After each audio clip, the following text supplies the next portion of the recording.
terkait dengan PPKM kemarin kami sudah laporkan ke Bapak Presiden mengenai kesiapan, terutama tentu sudah hampir 1 tahun Indonesia landai, artinya berdasarkan kriteria dari WHO di level 1 dan itu sudah 12 bulan. Artinya secara negara sebetulnya kita sudah masuk pandeminya sudah berubah menjadi endemi dan ini sudah level 1 dan terakhir kan kita semua di bawah 2.000 orang. Nah tentu masih ada persiapan yang akan dilakukan oleh Kementerian Kesehatan antara lain zero survei. Tapi ya insya Allah ini bisa dilakukan. Kemudian yang terkait dengan mobil listrik, ini sebetulnya insentif yang dilakukan oleh semua negara. Karena kunci dari kita adalah energi transisi, dan energi transisi pengguna salah satu terbesar adalah sektor otomotif. Dan sektor otomotif ini negara Eropa semuanya memberikan insentif, dan insentif itu didesain ada capping price kendaraan. Jadi kita Indonesia juga akan mempersiapkan tidak semua mobil itu listrik yang untuk yang kaya ataupun yang mewah diberikan subsidi, tetapi dengan harga tertentu. Ini kebijakannya sedang dievaluasi. Kemudian juga yang disubsidi tentu karena kita tahu bahwa mobil listrik jauh lebih mahal daripada mobil biasa dengan harga 30% lebih tinggi. Negara kompetitor kita paling dekat, Thailand pun memberikan subsidi yang sama.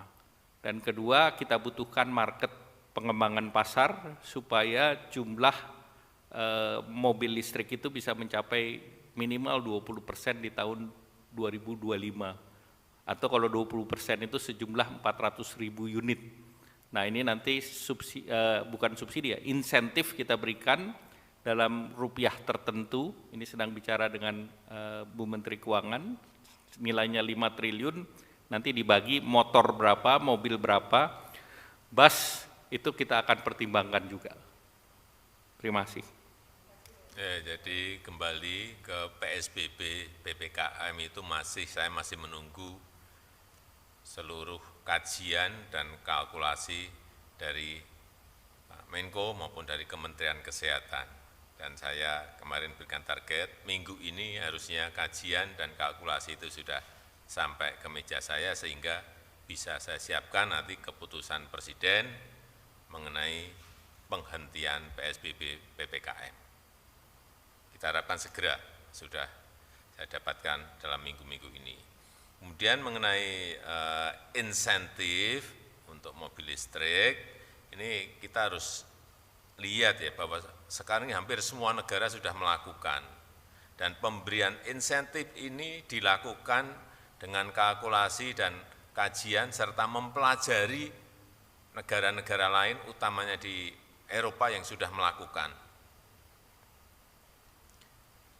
Kita harapkan dengan insentif itu industri mobil listrik, motor listrik di negara kita bisa berkembang. Kalau berkembang, pajak pasti meningkat, PNBP pasti bertambah, dan yang paling penting akan membuka lapangan kerja yang seluas-luasnya karena ini akan mendorong industri pendukung lainnya.